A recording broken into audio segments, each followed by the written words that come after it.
as we said on Sunday, Riadi attended church in Gatundu. Part of his entire church speech, of course, was spent speaking in native language, which we normally really appreciate here at the People's Mirror across all board. Of course, when Onyonka was speaking in native language in the previous episode that we've detailed, or whenever Kalonzo is speaking in native language, whenever politician is speaking in their native language to their people, it is really commendable, because that is the way that they connect to their people. Not everyone from the politician's backyard or anyone from a leader's backyard understands these enlightened languages, English or Kiswahili. And so sometimes they just see the leaders, they shout, but they do not understand what the leaders are saying. Now, a leader that spends time, substantive amount of it, to speak in their native language to their people is commendable. But that should not be taken as commending Honorable Riadi Gachagua for whatever reasons. We don't have business doing that here, the People's Mirror. Ours is to bring it as it is. And so when he was in Gatundu today, he was actually speaking, and he touched on to something very sensitive. He touched on to the Kiambaa issue. Now, this is a sensitive matter, considering the fact that he was speaking at the backyard of both President Uhuru Kenyatta, and of course he was also speaking about the current President William Ruto, who both of them were individuals that were named as suspects in the post-election violence of 2007-2008.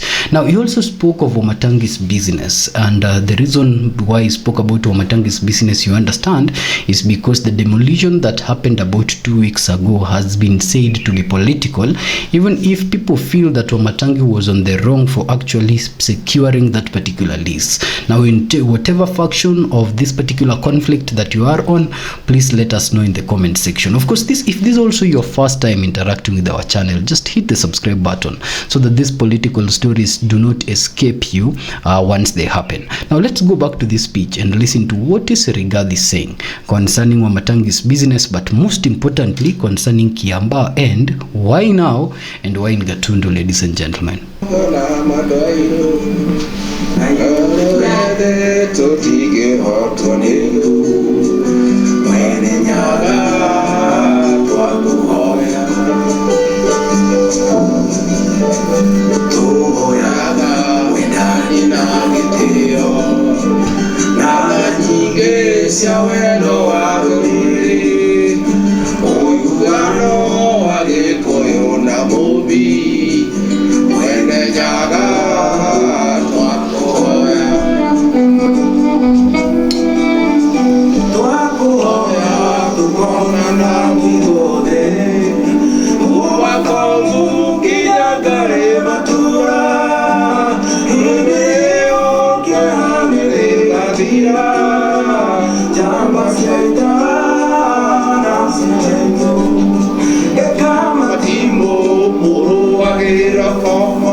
Now, when Ricky G first took it off the floor with a musical touch, of course, it was off most times, but it was very interesting watching him do that. So he took it off with a song, and after singing along that particular traditional song, that is when he walked into his speech. So allow me to skip the part where he spent most time speaking in his native language, because our coverage is for everyone across the nation, and get quickly to the part where he spoke in now national language and where he addressed the Wamatangi issue and of course the issue concerning Kiambaa.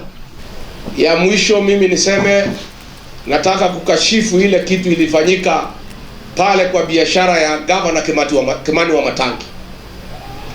Unajua hao wajumbe wa Kiambaa walienda kwa William Ruto wakamtisha ya kwamba watamuacha asipokubali kuharibu mali ya Kimani Wamatangi. Akatuma polisi na mabuldoza wakabomoa mali ya Wamatangi na kuharibu magari. Walipambana na magari ni kama imekosea mtu, wakaharibu hiyo mali. Kimani Wamatangi ni mtoto wetu, na hata tukubali aangaishwe kama tu. Na kama Kimani Wamatangi kuna makosa amefanya, tuambiwe ni makosa gani. Na kama kuna kitu Kimani Wamatangi amekula yako William Ruto, utuambie tuchange pesa tukutishie. Atiguo.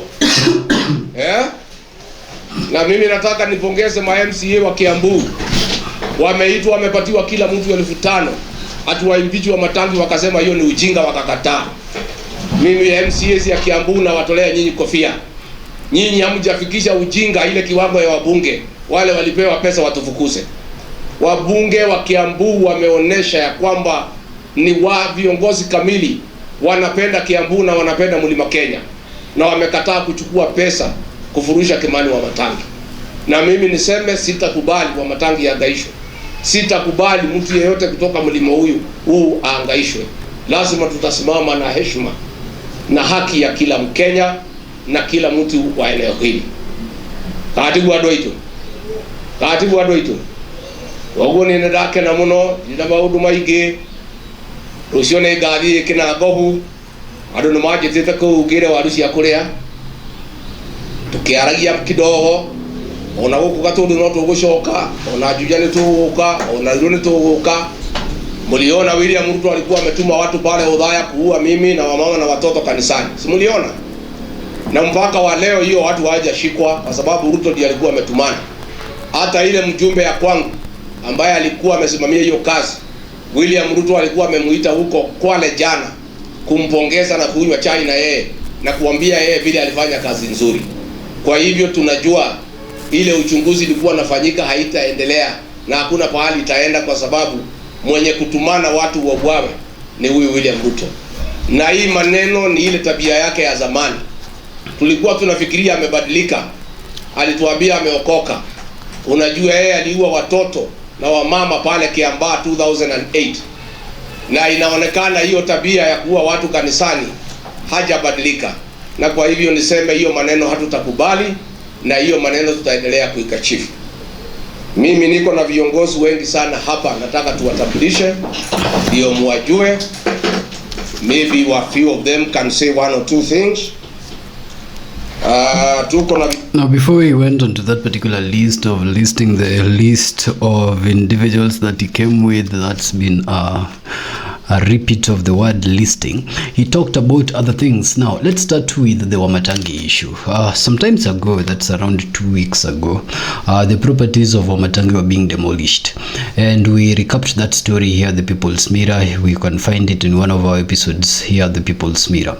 Now, when we're recapping this particular story, we were just displaying on how the government might have overreached on a list that was in place legally. And of course, we talked much on it, that the issues around Wamatangi came from including other members of parliament from the Kiambu area, hopefuls that are looking at Wamatangi's seat in 2027. And a major name, of course, is the member of parliament for Thika Township constituency. Now, what happened is that there were, as Gachagua says it, there were bulldozers that were sent to Wamatangi's property in context or in pretext that that particular property belonged to the Kenya Railways Authority. But Wamatangi displayed reports and legal documents that are saying that that particular land was actually leased to him for quite some time and he's been paying his rates as required on that particular piece of land. Now, eventually, what happened is that it was demolished and it went that way.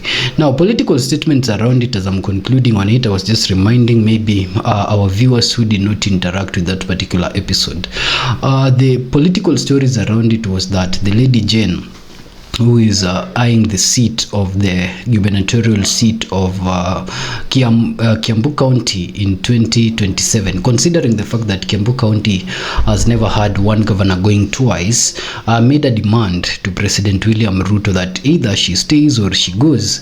And if she goes, of course, you know that affects President William Ruto, because Kiambu has been one area that President William Ruto has been trying to the extent that sections of the Kiambu County members who are considering separating Kiambu from the mountain area to identify it with the Nairobi region.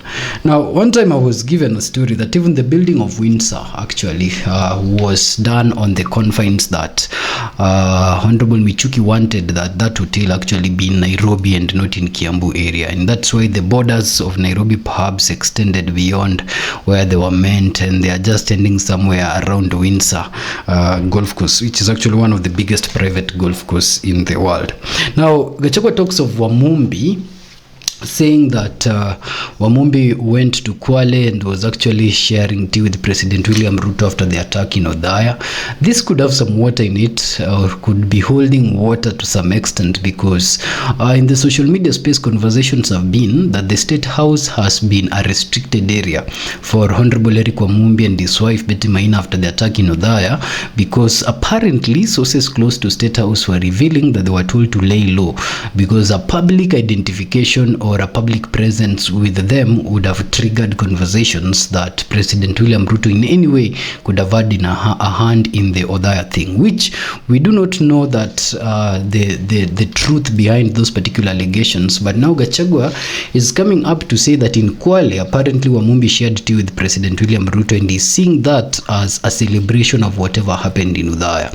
So if Wamumbi and Betty Maina missed all these State House functions that have been going on, and now they are being seen in Kwale, then you could connect those dots and let us know in the comment section. And of course, Kiambaa.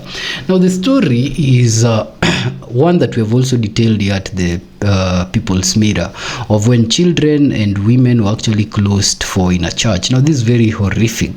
There was a church session going on, protests were going on. So what happened is that all the doors of the church were closed and the church was set on fire.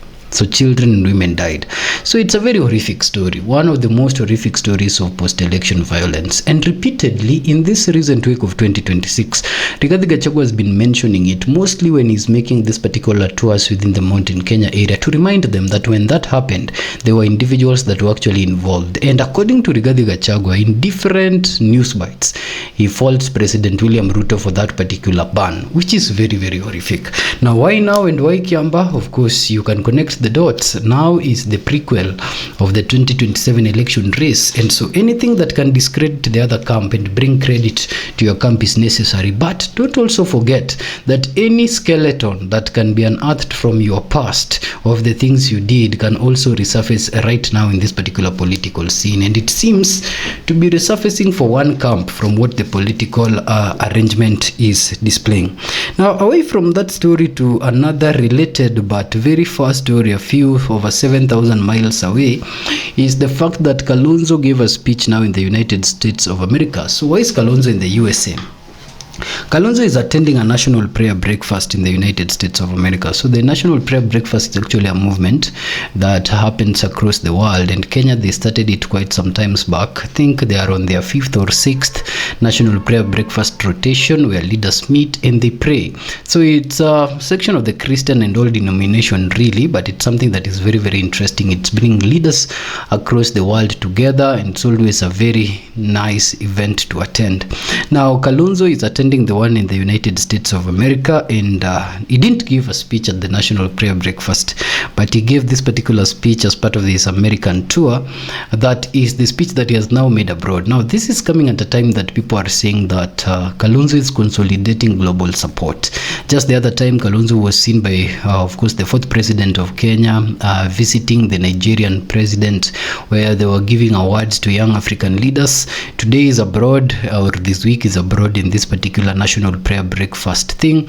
So perhaps he's portraying an international image, or even looking for international partnership should he be picked as the presidential flag bearer for the united opposition, which is necessary.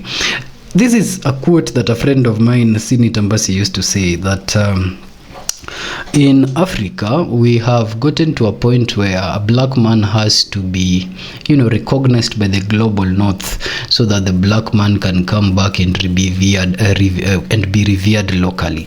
And so it's something that I think has some weight in it. We have a mindset that you are only a recognized leader locally if you have created international connections, and the more international connections you have, perhaps the more locally you are revered. But that's a myth that needs to be taken in a way, because Venezuelan president had those international connections, but you saw how he left.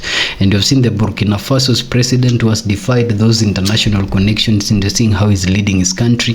So perhaps we also need to shift our mindset back to African leaders focusing on African regions to develop Africa. But that does not take away going to visit another African country or president or attending a national prayer breakfast abroad when called for. Now let's go to this speech and listen to what did Kalonzo say. Annually in remittances. That is more than what Kenya earns from tea, from tourism, and coffee combined. These are not just transfers of money. This is nation building. In just the last 2 years alone, over 400,000 Kenyans left home seeking opportunities abroad. Their sacrifices fuel our economy, but they also come at a personal cost. Tonight, I want to hear from you. What hurdles do you face sending money home securely and affordably? What barriers stop you from investing confidently in Kenya? Where have systems failed you? And as a government in waiting, what do you demand from your leaders? Your voices will guide how we shape real reform under the Okombozi movement. Many of you want to invest back home, and you had something biashara, in real estate, building bridges, in real estate, in health, in education, in agribusiness, and entrepreneurship.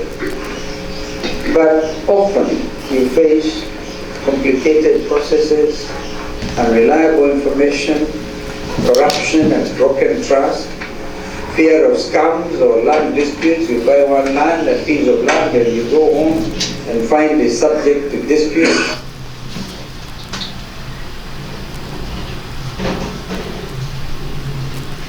High standards of living, high quality life living, but instead now we have reduced. This William Ruto administration has actually brought about so much poverty, and it's written in the faces of Kenyans, desperation, despair, instead of moving towards 2030. Now he comes up and says, Kenya will take Kenyans to Singapore. Can you imagine? You people sitting here in Washington, hearing your leader say, you will take your people to Singapore. Not even in Kenya. And first of all, he forgets that there's sovereign equality of nations. You want to be proud of who you are, and then build on it. Now, of course, you're saying you're at Singapore, and of course, Singapore, as yourself and Prime Minister Lee Kuan Yew, those of you who have read his book, will know that he tolerated those who are economic saboteurs were killed. Yes. He could not tolerate stealing of public resources.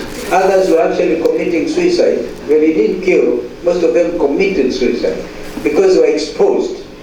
You know, until we get to the situation where Kenyans believe that anything stolen is evil, we will not fight, we will not win this war against corruption. I'm telling you, we are nearly there. We are nearly there. And of course, there are some other international agreements, UN Sustainable Development Goals. William Ruto has no idea about those. But what was even more interesting was Dr. Boru was saying, yes, we will get to Canaan, as Raila Odinga used to say, and us. He said, we will take our people to Canaan. That was proverbial Canaan. So Boru says, we'll go to Canaan, all right, but via Singapore. So our leadership has become a joke.